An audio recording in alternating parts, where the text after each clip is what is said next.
The Shame of Chester Prynne. Chapter 2, Not in Kansas Anymore, Technicolor. Present day. He was never completely sure what he saw that morning, but I saw everything very clearly at that moment. In full, Not in Kansas Anymore, Technicolor, God was with him that morning, and I've been trying to convince him ever since.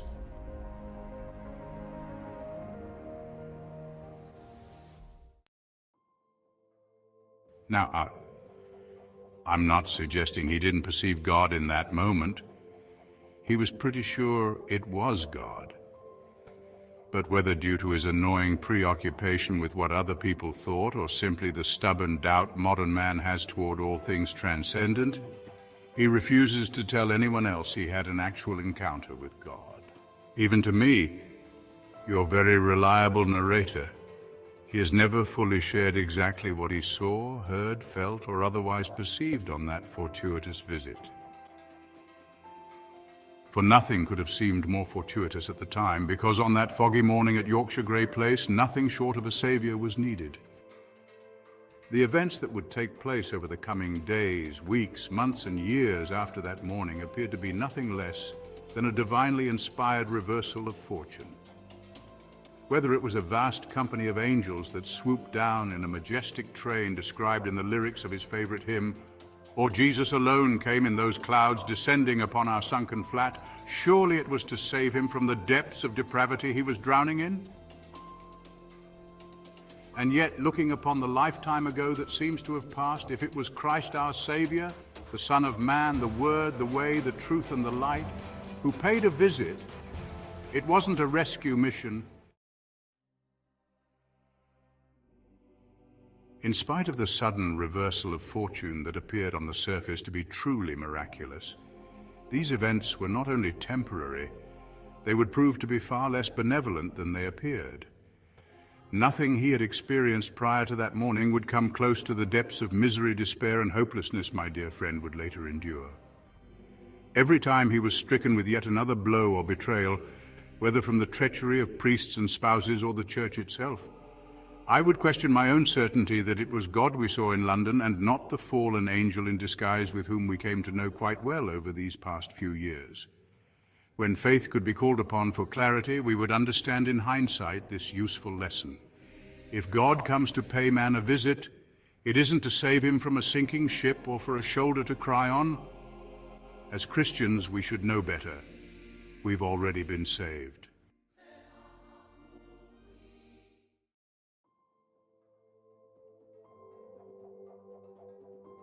That morning in London was a portent, not a balm or message of glad tidings. That morning became a fork in the road in which the direction pointed at was not the shorter and easier route, but rather the true path to salvation. Salvation, as we well understand now, comes only through that gruesome, hideous, and yet sacred cross. God failed to tell my friend any of this, of course, so what was the point of the miracle I know for certain we both witnessed? God had to appear in all his glory to tell my friend to finish his homework.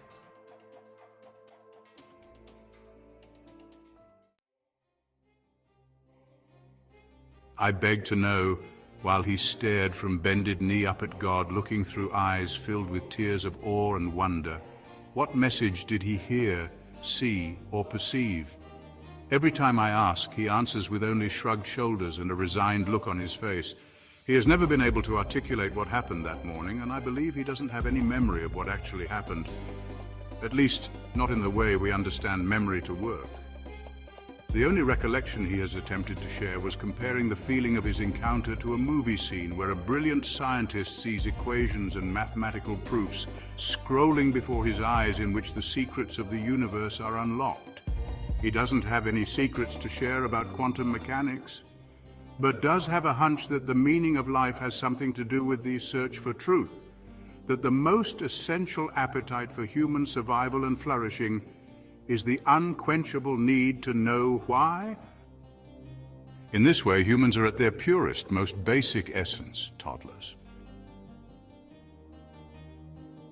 Recall that during the experience, immediately prior to his involuntary genuflection, he was rummaging through the flat to find the Catechism of the Roman Catholic Church. He has embarrassingly conceded that while being high as a kite, while studying the Catechism, he may have imagined a divine revelation to explain an insight into the meaning of life.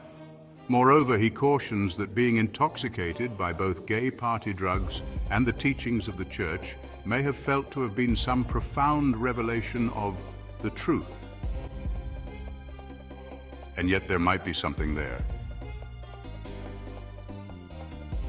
The one unassailable good that has come of the big burning pile of shit that has landed in his lap over these past few years is a newfound appreciation and deeper understanding of Christian theology.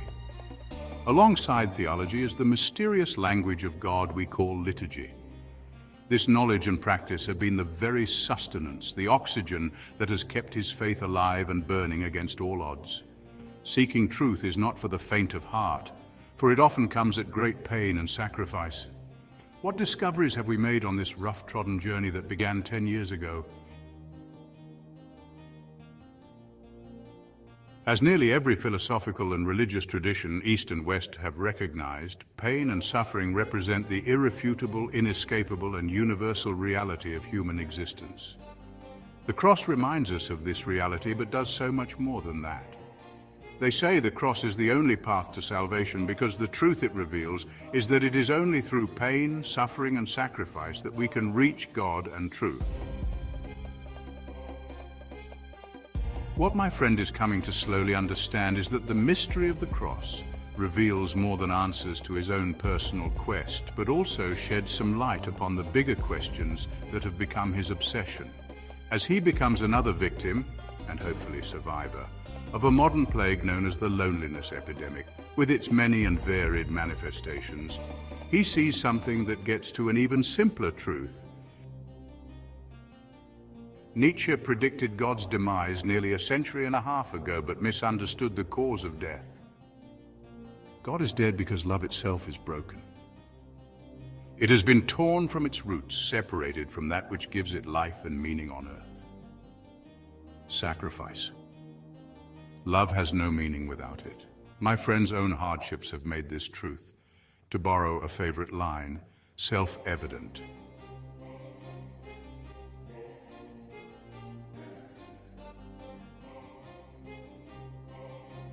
God needed him to finish his homework to fortify the only armor he would need, so that he would not only overcome the many hardships along the way, but to understand their purpose. Although we still cannot fully see the true purpose of all that has happened, the way, the truth, and the light are just within sight, again.